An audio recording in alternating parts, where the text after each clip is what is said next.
Gay, bisexual, and other men who have sex with men are more severely affected by HIV than any other group in the United States. I started a long time ago. I wasn't very good, but no one starts off just fresh off the block, painted and talented and not scared of that stage. I mean, everyone starts a little ragged at first. I don't do like an internal transformation until like I'm already dolled, I got my shoes on, my nails on, my cute little walk around outfit. Our society is very heterosexual, and everything that we talk about is always in a heterosexual viewpoint. I have people that come in to get tested who had no idea they were supposed to wear a condom if they're a gay man having sex with another gay man. They figured they weren't going to get pregnant, so there was no issue. And sometimes that's a double-edged sword for them. Sometimes it's, well, there's no pregnancy involved, no one's really taught me that I need to use anything else, so why do it? Or there's the idea of, well, I'm a gay man, I'm going to eventually get HIV, so why should I even care? I was very active freshman and sophomore year. I mean, like, really active. It was like the first day, dropped off of college. I didn't even have classes for 3 days. Like, it was my goal, though, to find the gay bar, because I was 18, came out when I was 16, and I didn't know any, homosexuals outside my family. So I was kind of eager to explore, and really to lose my virginity, because I've been lying about it for 3 years. Stigma is this huge overarching beast, so to speak, on HIV/AIDS. We kind of get this idea of, well, if someone's going in to get screened for HIV, must be that they're having sex with people that are HIV positive, or must be they're not protecting themselves, or must be they're really worried that they have HIV. One of the things my parents said to me when I went to college were, don't get piercings, don't get tattoos, and don't have anal sex. I think that's pretty much on the list. They said, and I did everything freshman year. Oops. I made the conscious decision to be a little bit more selective. I mean, I've occasionally had a drunken mistake, but I'm sober enough to put a condom on.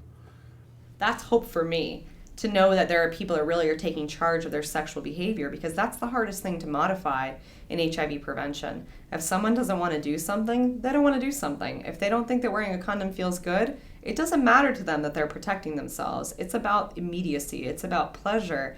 And people that are able to take a step back from immediacy. That's inspiring.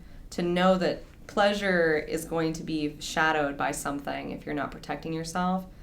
That's how I feel like you really truly get complete pleasure out of something, is by protecting yourself. I know I'm safe.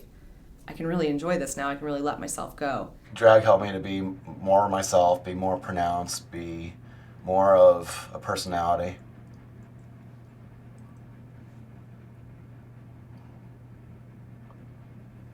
It was just, I don't know, it was just so much easier to be me when I was someone else.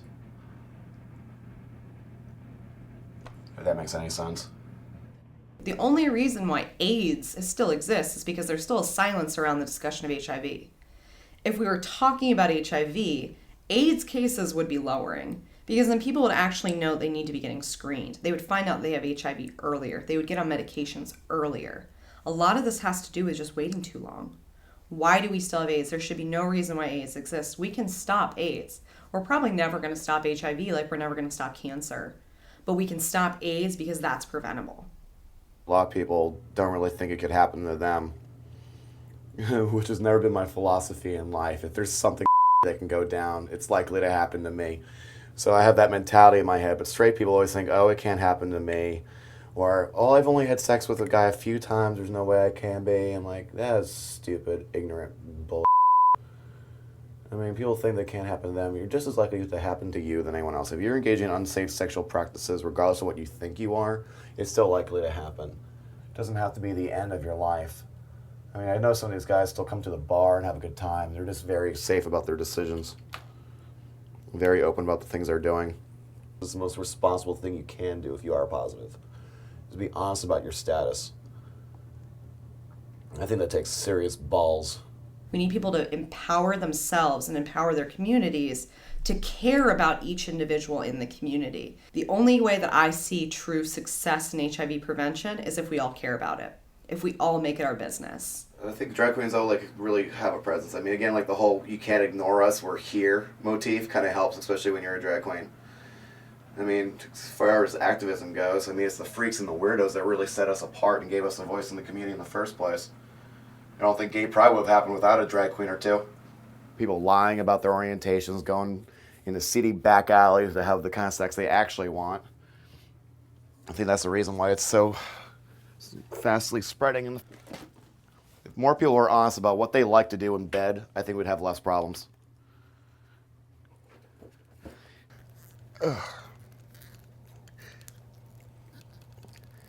Break that bone. Ugh, there we go.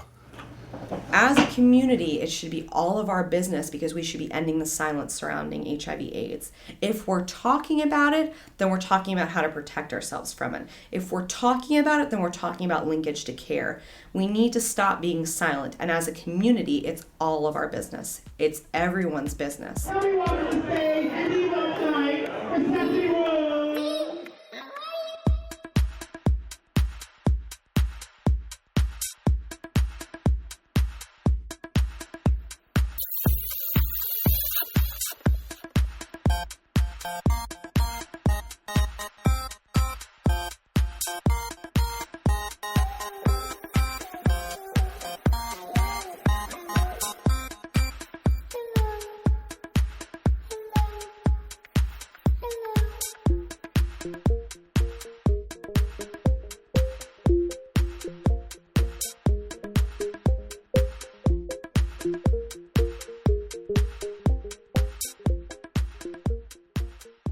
So it is our business, it's everyone's business, because in the end, it's our communities that we care about being productive. And if we want a productive community, we need a healthy community.